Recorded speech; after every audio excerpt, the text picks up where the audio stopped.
Salut Perma. Nous t'attendons tous. Le problème c'est qu'on n'est pas grand monde. Bon, les gens doivent être en train de manger ou je sais pas quoi. Ah, je viens de voir, on a 100 abonnés là, faudra, je vous remercie. Je sais pas si tu veux 100 abonnés. Tu vois, j'ai un doute. Ah si, quand même. Je crois pas. Vous ici. Tu n'y crois pas. Tu n'y crois pas. J'y attendais pas. L'autre fois, tu m'as dit dans un live, j'étais arrivé vers la fin. Scandaleux. Tu te fous de moi? Non, je me fous absolument pas de toi. Le dernier live, samedi ou dimanche, que j'ai fait quoi? Tu m'as dit lance un live. Et parce que t'as fait. Je sais pas. Je me rappelle pas. Je vois pas. Non, c'est ça. Enfin bon, le mardi, le jeudi, on a notre rendez-vous quotidien. Maintenant, le dimanche, je sais pas moi, hein, c'est souvent toi qui annonce un truc et puis qui ne le fait pas, donc... C'est une blague. Est-ce que j'ai l'habitude de blaguer? J'ai l'impression que oui, ça c'est du gros troll. D'accord. Alors, comment tu vas, Boubougne, en ces marchés ténébreux?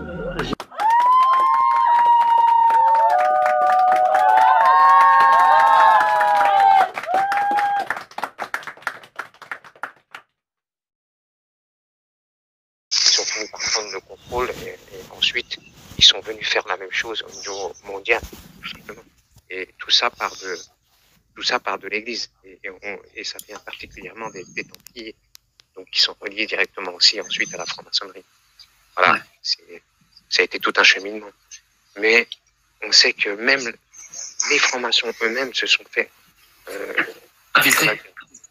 infiltrés par les Khazars.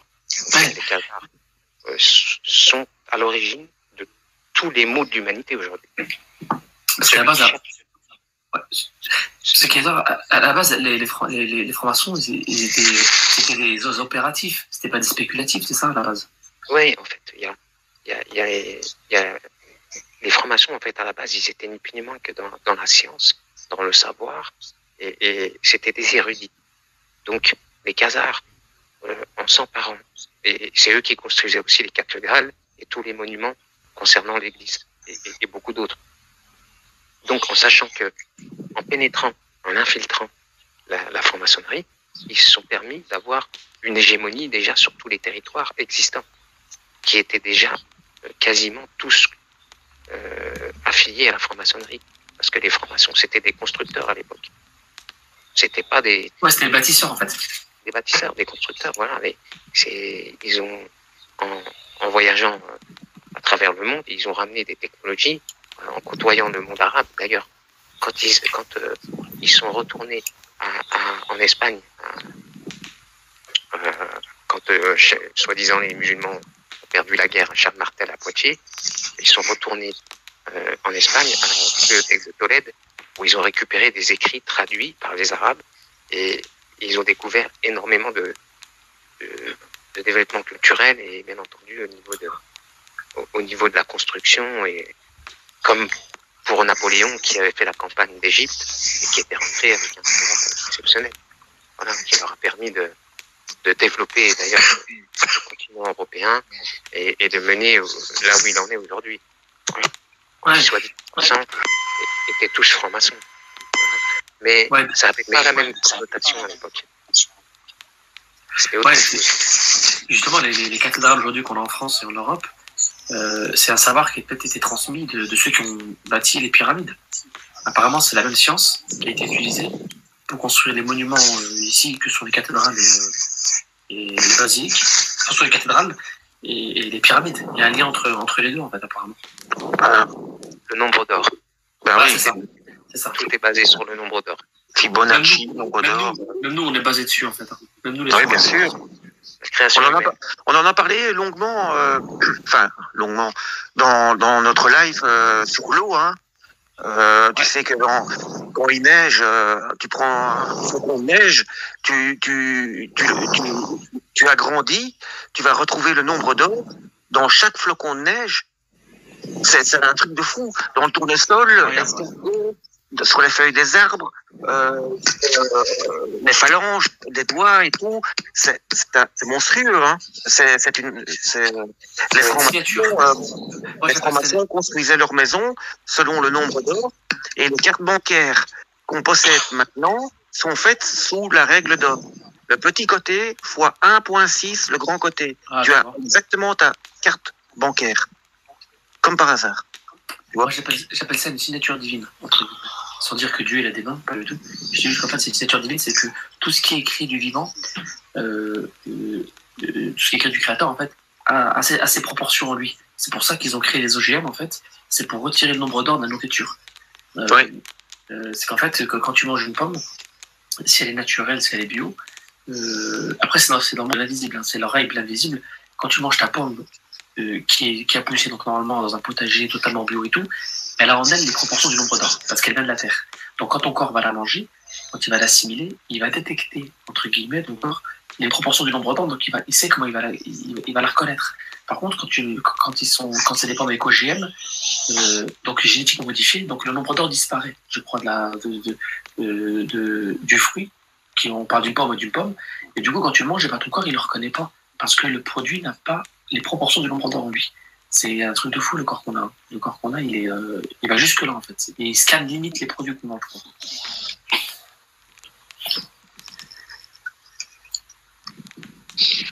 Oui, d'où l'importance de faire de la nourriture soi-même, permaculture ou autre, mais permaculture, c'est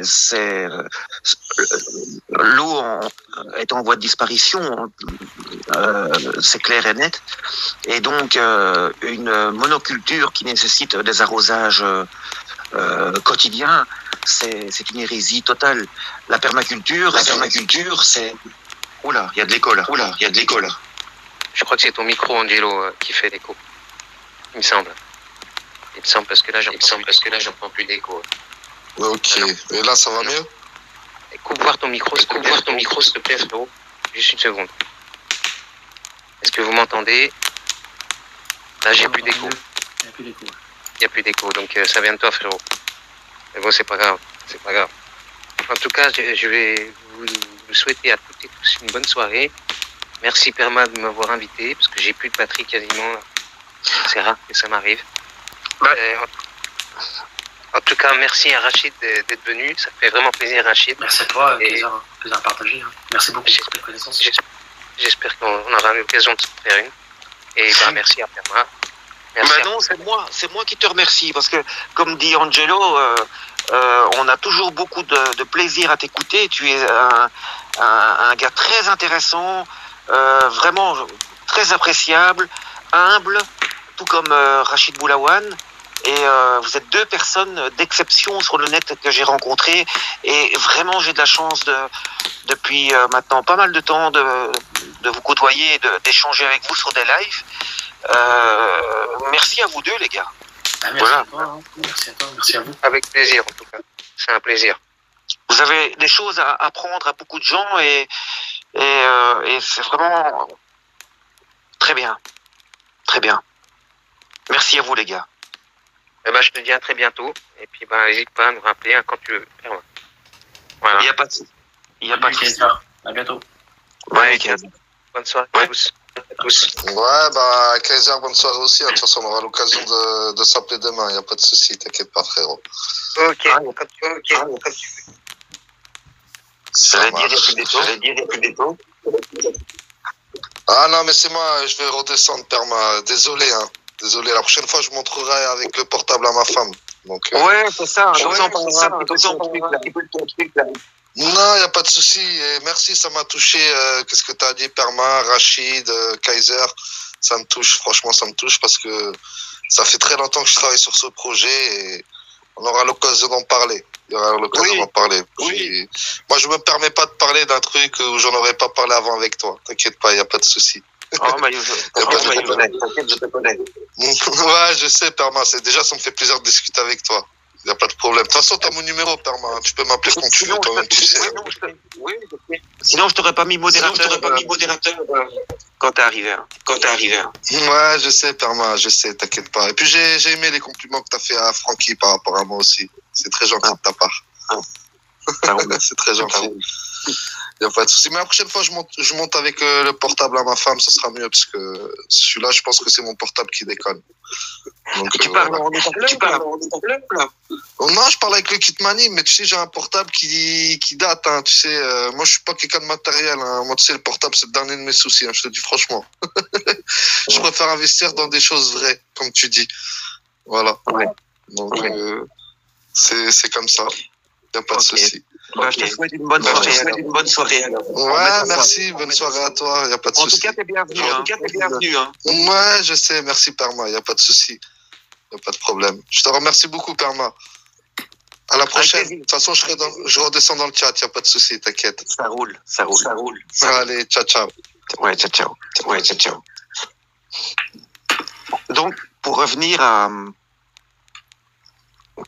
à cette fameuse histoire qu'on ne retrouve plus le nombre d'heures dans notre alimentation, notre corps ne reconnaît plus ce qu'il mange et quelque part c'est une catastrophe pour les gens, le commun des mortels, c'est rien du tout, mais en réalité c'est grave. Et on doit revenir à une alimentation où on retrouve ce nombre d'heures dans cette alimentation qu'on ingurgite et créer de la permaculture, c'est une finalité. On y viendra forcément parce que ça consomme très peu d'eau et ça donne vraiment des légumes de très grande qualité, quoi. Oui, en parlant de permaculture, tu parlais de consommation d'eau. Il y a des tests qui ont été faits avec de l'eau dynamisée carrément. Et ils disent que le rendement est bien meilleur et plus rapide avec moins d'eau. Donc, c'est dans le documentaire qu'on te connaît, ça s'appelle Water, le pouvoir secret de l'eau, Fred. À l'intérieur, dans le documentaire, ils ont fait l'expérience avec de l'eau dynamisée directement sur les fruits. Et ils ont découvert 30 à 40% de maturité plus rapide dans le fruit. Tout à fait. Et l'idée de trouver un système pour créer un vortex dans l'eau d'arrosage, ce serait même carrément canon, quoi, tu vois. Ouais. Je connais personne qui l'a faite. T'as eu l'occasion de parler avec lui. Oui, tout à fait. C'est grâce à lui, hein, Néosaurore, ouais. très très intelligent aussi. J'ai appris beaucoup de choses avec lui aussi sur le live de l'eau là. Et c'est exceptionnel. Je crois qu'il a fait. D'ailleurs, je le salue s'il écoute le live. S'il est en différé, je le salue bien sûr. D'ailleurs, il peut monter quand il veut, hein, s'il est dans le coin. Bien sûr, je crois qu'il est pas là. Je le vois pas dans le coin, mais en tous les cas, ouais, vous en avez pas prévenu, c'est pour ça. Et dans le documentaire, lui, il avait créé une fontaine à eau dynamisée et, avec le vortex. Et il a dit que les oiseaux des champs qui étaient autour de chez lui allaient boire l'eau directement dans le vortex, en fait. Parce qu'ils avaient découvert ce qu'ils voyaient, ce que l'eau ne voit pas, en fait, dans l'invisible. Ils ont vu une eau totalement dynamisée de meilleure qualité. Bien sûr. Ces chats. C'est un sujet mais qui me passionne et qui en même temps est dangereux. Hein? Ouais. On peut pas. Luc Montagnier a repris les études, qui est d'ailleurs décédé il y a très peu de temps. J'avais d'ailleurs dédié mon live solo à Luc Montagnier avant qu'il soit décédé. Décidément, ça n'a pas pour ses choix. Et Luc Montagnier qui a repris les études d'une autre personne qui lui-même a disparu. Avec la mémoire de l'eau, on peut guérir. L'eau, c'est quelque chose. On nous interdit le savoir sur l'eau, en fait. On nous interdit d'apprendre tout ce qu'il y a à apprendre sur l'eau miraculeuse. Parce qu'on parle bien de l'eau miraculeuse. Et tu vois, créer des habitats proches l'un de l'autre avec la permaculture et avec des gens qui comprennent l'importance fondamentale de boire une eau avec un vortex redynamisé, de manger des fruits et légumes avec où on retrouve cette règle d'or des vrais légumes, des vrais fruits, qui n'a pas été modifiée, quoi. Et retrouver cette vie saine n'intéresse pas beaucoup de monde, tu sais, par rapport à la masse. Parce que les gens sont pas conscients de ça, ils sont pas éveillés par rapport à ça. Exactement. Et donc, c'est ça que je veux faire, moi, au Portugal et puis ensuite au Maroc. Et c'est de regrouper des gens qui sont dans cet esprit-là. Tu vois? Ouais, c'est une bonne idée. Magnifique. Et je pense que ça se fait de plus en plus, en fait. Ouais, de plus en plus de monde s'organise dans ce sens-là, parce que de plus en plus de monde comprend bien ce qui est en train de se produire, en fait. Et ce qui se produit, c'est qu'en fait, il commence à y avoir des pénuries et les produits sont de moins en bonne qualité. Ce qu'il faut savoir, c'est quand on mange un fruit, un produit, au-delà de l'aspect, on va dire de la matière, il y a une information à l'intérieur. Tous les produits, toutes les graines ont une information. Et ces informations-là, en fait, elles viennent nourrir les différents chakras qu'on a dans le corps. Et dans la super conférence de Jacques Antonin, Antonin, dans le média Le Chou Brave, dans lequel il explique les différentes graines et ce qu'elles apportent en fait à chaque chakra, c'est qu'en fait tout ce qu'on mange a une information. Et cette information, elle peut être aussi positive que négative. Si c'est une information d'un fruit qui est naturel, etc., le corps en tirera le positif et pourra nourrir en fait dans le monde de l'invisible en fait un des chakras. Et quand on mange quelque chose qui est pas bon, qui a pas en lui le nombre d'or comme tu le disais, bah ça fait l'inverse en fait. Notre corps en fait ça le dépérit de plus en plus. Et c'est ça qui est intéressant, c'est quand les gens prennent conscience qu'on est ce qu'on mange finalement, ils feront attention à ce qu'ils mangeront de plus en plus, quoi. Et quelque part, qu'est-ce qu'il y a de plus important que de prendre soin de notre corps, notre véhicule qui nous permet de traverser les années? C'est quoi le plus important? C'est travailler pour vite acheter des trucs pas chers, pour nourrir. Je sais pas. En fait, le plus important, je crois, ça va être la santé et la vitalité. Parce que quand on les perd, c'est compliqué de les retrouver. Et les gens vont comprendre qu'on peut être en bonne santé simplement en mangeant bien, en fait. Et je pense que là, on a un tournant important dans l'humanité. C'est que il y a un éveil d'un côté qui se fait, en fait. Et puis d'un autre côté, il y a un crash qui est en train de se produire aussi sous nos yeux. Ce crash-là, en fait, ça va être un mal pour un bien pour l'humanité. Je pense que c'est suite malheureusement à ce crash que les gens vont s'éveiller et que le monde va pouvoir changer, en fait. Il y en a qui avancent que dans les années en 2030, en 2030, ça pourrait être l'âge d'or. Ah ouais, ça je sais pas. En tout cas, on est en pleine transition, ça c'est sûr. Ah, ça c'est un aveugle le verrait. Ouais, donc tu vois, c'est comment dire, c'est violent une transition parce que un éveil c'est dur. C'est dur de remettre en cause tout ce que tu as appris avant. C'est dur de remettre en cause Big Pharma. C'est dur de se dire qu'en fait, les médecins et tout ça, ils bossent pour des lobbies. C'est très très dur de faire un reset à ce niveau-là, tu vois. C'est quelque chose de violent. C'est quelque chose, les gens, quand ça leur arrive, ils ont tendance à s'isoler, tu vois. Ils s'isolent, ils font le vide parce qu'ils comprennent pas comment pendant toutes ces années-là, ils ont pu gober tout ce qu'on leur a dit, en fait. Et je pense que, comme je dis tout souvent, c'est souvent de l'hiver que naît le printemps. C'est souvent d'un choc ou d'un chaos que quelque chose de plus beau naît, en fait. Et je pense qu'il y a beaucoup de consciences qui sont secouées actuellement sur la planète. Beaucoup d'humains dont la conscience est secouée, elle est mise à mal, parce qu'ils s'accrochent à quelque chose qui est en train de s'effondrer.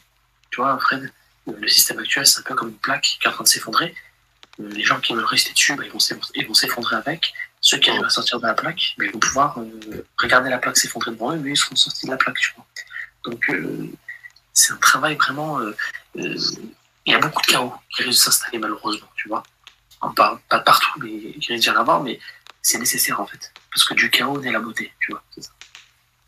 Oui, le seul problème, c'est que ceux qui sont aux commandes sont des diables. Et le diable ne peut pas être aux commandes de la planète. En fait, Fred, ces gens qui commandent, ils arriveront à commander la chute du système qu'ils ont créé. Mais ils ne pourront pas commander le renouveau du système qui arrive, en fait. Parce que le nouveau système qui arrive, c'est différent. Il est différent, le système. Ils auront toujours la main mise dessus. Non, ils feront de propagande pour avoir la main mise dessus. Là, aujourd'hui, ils te font croire qu'ils contrôlent. Par les films, par Hollywood. Ils font croire que le monde de demain, ça va être ce qu'eux, ils pensent quand on regarde les films. Ça y est, ces gens-là, ils ont 100 ans d'avance. Oui, c'est vrai. Ça joue. Parce qu'en fait, grâce à Hollywood, ils arrivent à programmer les gens et à faire croire aux gens par une propagande qui gère. Alors qu'en fait, ils gèrent pas tout. Ils essaient d'influencer l'esprit des gens par la télévision et par les films pour essayer de faire accepter aux gens ce qu'eux, ils veulent. Mais les gens sont de moins en moins dupes et les gens, ils veulent leur bien-être. Ils ont compris que, en regardant moins la télévision, par exemple, bah, ils avaient plus d'esprit critique. Et je pense que cette propagande, c'est vrai que ça rappelle un peu le gouvernement américain. Et toutes ces guerres, en fait, il les a gagnées dans les films. Il les a pas gagnées en vrai, tu vois. Il a gagné beaucoup de guerres dans les films, mais pas en vrai. Parce qu'en fait, quand il voit qu'il perdait une guerre en vrai, bah, il faisait un film qui montrait le contraire, en fait, tu vois. Pour faire croire aux gens qu'ils avaient gagné sur le terrain. Mais c'est un peu le même principe. C'est un outil qu'ils ont, c'est Hollywood. C'est un outil de propagande. Et voilà, ils pourront pas imposer au monde entier, en fait, leur vision. Et on voit bien, le monde est en train de changer, tout doucement. Ils pourront pas. Donc, on peut imaginer un monde avec deux systèmes qui cohabitent. Tu vois, Fred, moi, je pense qu'il y a peut-être pas mal, on peut imaginer un monde dans lequel, avec un rééquilibrage entre le bloc de l'Est et le bloc de l'Ouest, et donc un monde multipolaire, en fait, voilà, c'est ça, avec plusieurs pôles, tu vois. On peut imaginer ça. Donc voilà, il faut rester optimiste, et c'est un travail individuel, c'est ça que je veux dire, en fait. En tous les cas, je constate dans mon entourage, effectivement, il y a un réveil qui se fait. Effectivement, je connais au moins, je côtoie pas beaucoup de monde, mais ceux que je vois là, il y a quand même quelques personnes qui voient plus clair que d'autres, mais il y en a quand même quelques-uns qui voient clair. Ça me rassure que tout le monde n'est pas complètement hypnotisé par les conneries de la télévision et de la radio. Ouais, et ça va monter crescendo. Parce que on arrive on va rentrer dans un nouveau cycle dans lequel les rapports humains vont changer, tout va changer en fait. Et là, plus ça va aller, plus il y aura de plus en plus de monde qui va se réveiller en fait. Tout doucement, ça prendra du temps, mais plus ça va aller, plus les gens vont se réveiller du cauchemar dans lequel ils étaient. Et puis on se rend compte qu'en fait, le système actuel dans lequel on est, il est en train de disparaître. Il est fini en fait.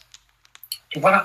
C'est un nouveau monde dans lequel on rentre, Fred et Perma, et je pense que le travail que tu fais toi, avec ta chaîne, en donnant la parole aux gens, c'est très très gentil, ça c'est sûr, hein. Je t'en remercie vivement. Et le travail que font aussi toutes les autres personnes qui mettent à disposition leur chaîne YouTube, ou qui mettent à disposition des vidéos pour éveiller les gens, et je trouve que c'est quelque chose de salutaire et qui va, et je pense que plus le temps va passer, et de plus en plus de gens en fait vont s'intéresser à ce à quoi on discute, tu vois, là, Fred. De plus en plus, hein. Ça va être exponentiel, je pense. Ouais. Mais bon, ça nous empêchera pas de passer une très sale période à venir, obligatoire, pour un renouveau, certes, mais il faut vraiment se préparer à une pénurie alimentaire. Les gens doivent prendre conscience de ça. Tous les signaux sont là, moi je les vois. Hein. J'entends des gens qui sont gestionnaires de grandes surfaces ou n'importe quoi, ou je connais quelqu'un qui a travaillé comme caissière simplement dans une grande surface. Ça commence à puer, quoi. Hein. Donc les gens doivent apprendre à revenir à la terre et à sortir de ce système qui est occupé de il s'effonce. Comme tous les systèmes, tu sais, il y a un très bon bouquin, un très beau livre d'un monsieur qui s'appelle Pierre-Yves Lenoble. Je crois que le titre c'était Naissance et mort de civilisation. Tu regardes autour de toi, Fred, Rome qui était à l'époque sous César un très grand empire. Aujourd'hui, il ne reste plus que des vestiges. Alors peut-être que Rome a muté dans autre chose, Mais sache que tout est cyclique, Fred, de toute façon. Hein. Tout est cyclique Oui. et que tout connaît une fin à un moment. Et le système qu'on connaît aujourd'hui, il arrive à sa fin, mais comme il veut pas accepter cette loi des cycles, ben il veut se refaire une santé, mais c'est fini en fait. On arrive à la fin du cycle, C'est des choses, c'est des cycles cosmiques, tu vois. Mhm. Ils peuvent pas aller contre ça, c'est pas possible. Donc, de gré ou de force, on ira de toute façon. Mais tu parles de chaos, oui, mais peut-être pas de partout. C'est ça en fait que je veux dire, Fred. Il y a peut-être des coins dans le monde où il n'y aura pas le chaos qu'on va connaître en Europe en fait. Il y a peut-être des coins dans le monde qui vont être protégés par ça. Moi, je pense à un continent particulier, c'est l'Afrique. J'ai l'impression que l'Afrique, c'est peut-être l'endroit le moins pire. L'Afrique et l'Asie, en fait. C'est des endroits où les gens, pour avoir un refuge, en fait, c'est probable que là-bas, les choses puissent redémarrer là-bas, et c'est en train de se faire actuellement. Il y a de plus en plus de gens qui migrent. Et comme je le disais tout à l'heure au début, quand je suis arrivé, Fred, tu sais, les gens qui ont beaucoup d'argent en Europe et en Amérique, comme ils se rendent bien compte que tout est en train de s'enfoncer dans la zone euro-dollar, eux-mêmes, ils vont commencer à envoyer leurs capitaux à l'étranger. Ils vont envoyer ça dans les endroits où c'est sûr. Et quand on voit la gestion qu'a eu l'Afrique pour le Covid, on peut dire ce qu'on veut, mais il n'y a pas eu tant de dégâts que ça. Ça a peut-être donné envie à ces gens-là d'investir en Afrique ou en Asie, par exemple. Tu vois. En Asie, je crois que, par exemple, tu prends Dubaï, je crois qu'il n'y a que 25% des gens qui vivent à Dubaï qui sont des vrais Dubaïotes. Tout le reste, en fait, c'est des gens qui c'est des étrangers, en fait, qui sont venus s'installer là-bas et investir là-bas. Donc, ça veut dire que il y a des flux de capitaux qui vont entraîner des flux migratoires. Voilà ce que je pense. Mhm. Donc, Ouais. dans tous les cas, Fredo, il est 1 heure moins le quart. Oui. Je Je te jure, je voulais faire un live d'une demi-heure pour juste annoncer que le mardi, on fera des lives crypto sur ma chaîne à 18h. Et puis finalement, les heures passent très agréablement, comme d'habitude, avec toi et tout le monde qui est venu, Laurent, Popogne, et voilà, tout le monde. C'était vraiment un grand plaisir. C'était chouette, je te remercie pour l'invitation. Je ne manquerai pas de passer, tu sais, au live que tu feras pour la crypto. Donc je passerai quand même, ça passe à 18h. Dès que je peux passer, je passerai. Oui, parce que tu peux quand même en parler un petit peu de la crypto. Voilà. Je peux quand même un petit peu. Mais c'est intéressant, j'ai bien écouté l'avis des autres sur ça, tu vois. Et mais surtout écouter l'avis des autres. C'est ça qui est intéressant, c'est il y en a qui sont vraiment novices et qui ont des. C'est bien de se réunir sur un sujet et voilà quoi. Et il y a des questions qui s'amènent dans le chat et puis voilà, de fil en aiguille. Voilà quoi. Mais en fait, on faisait des lives sur la chaîne de Yuri Sakamoto Crypto. Le mardi et le jeudi, on en a fait un paquet. Il y a beaucoup de lives à voir sur sa chaîne. Et puis, je me suis dit tout à l'heure, tiens, on en ferait pas un sur ma chaîne et un sur ta chaîne. Et puis là-dessus, j'ai enchaîné pour annoncer le truc. Et puis on a dérivé sur les choses fondamentales, capitales et importantes, comme d'habitude, avec vous. Et voilà. C'est très intéressant. Eh bien, écoute, je te remercie d'être passé et merci à tout le monde dans le chat et passez une bonne soirée. Prenez soin de vous et profitez de votre vie tant que vous êtes vivant. Ouais, prenez soin de vous et des vôtres surtout. Voilà. Et salutations aussi à toutes les personnes qui vont voir le live en différé. Oui. Salutations et voilà. Bien sûr. Aux millions de personnes qui vont voir ce live. Au moins ça. Au moins aux millions. Avec plaisir, Angelo. Merci pour ton passage aussi. Angelo qui viendra nous expliquer un petit peu son truc là. Ces t-shirts de bonne qualité et de noble intention. Ouais. Bon courage à lui dans son projet et plein de réussite. Voilà. Aimons-nous vivants. Exactement. Ouais, c'est ça. Aimons-nous vivants. Allez, je mets ça pour finir, tiens. Bonne nuit à tout le monde.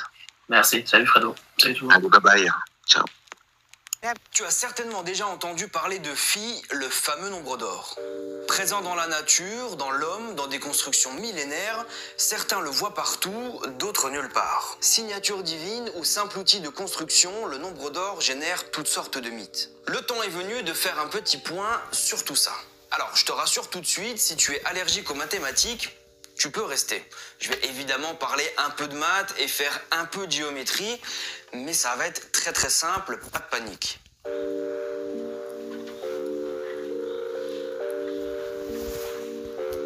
Alors le nombre d'or, qu'est-ce que c'est? Eh bien, c'est le résultat de cette équation toute simple dans laquelle on peut voir que... Non, ça va, je déconne, gros, c'était Feralgan tout de suite. Le nombre d'or, c'est un rapport de proportion entre deux éléments et ce rapport vaut 1,618. Prenons deux lignes, la première fait 1 et la deuxième fait 1,618. Peu importe l'unité de mesure, comme la proportion de l'une à l'autre est de 1 pour 1,618, on peut dire que ces deux lignes sont liées par le nombre d'or.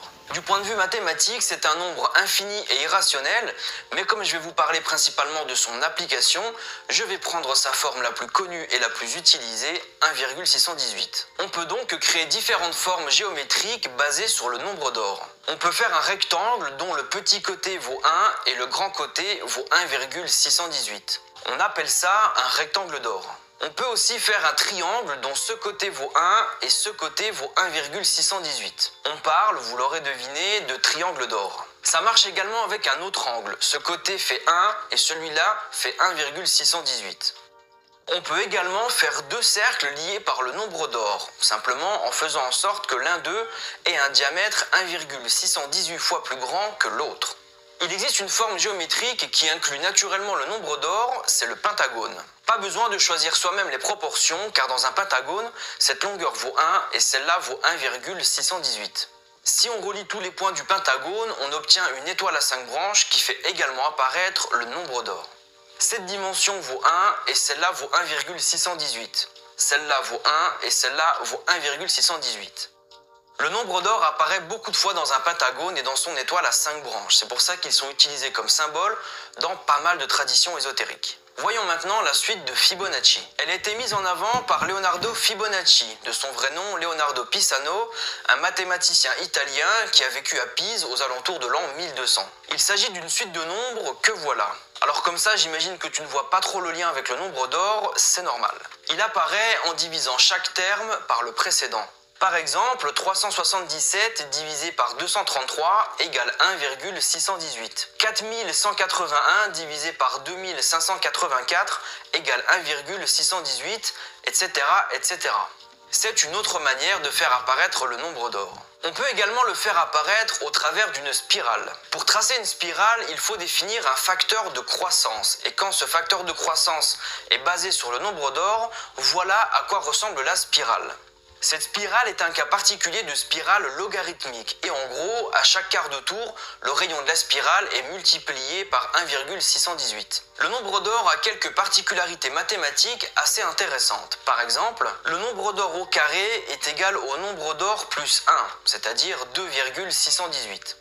C'est assez contre-intuitif comme résultat. Voilà pour les bases géométriques et mathématiques. Pour comprendre pourquoi il est devenu mystique avec le temps, nous devons nous intéresser à son origine.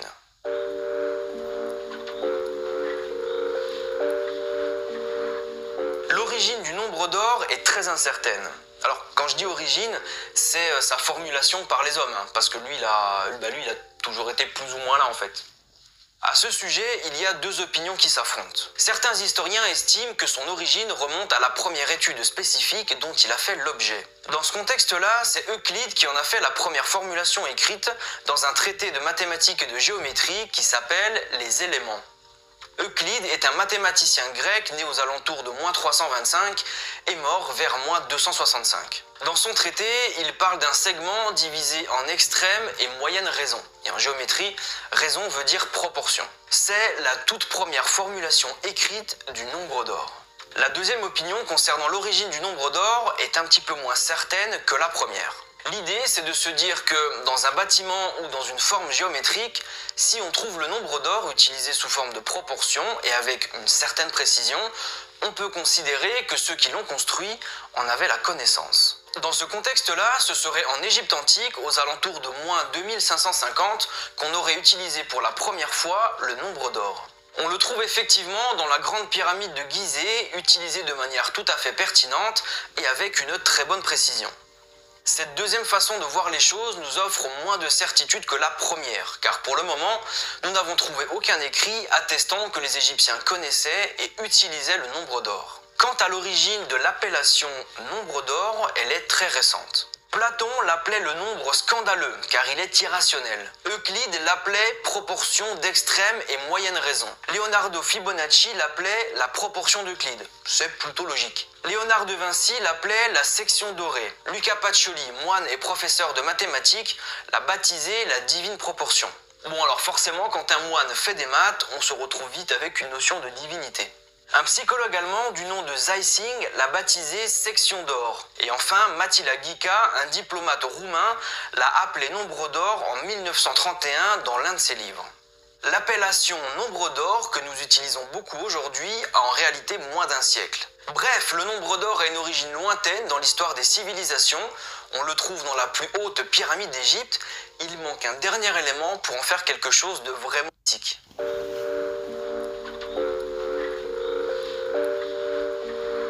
Aussi curieux que ça puisse paraître, on retrouve le nombre d'or un peu partout dans la nature. Au cours du XXe siècle, beaucoup d'auteurs se sont emparés du nombre d'or pour en faire quelque chose de mystique, car en plus d'être présent dans des constructions multimillénaires, il semble être le point central autour duquel la nature s'organise.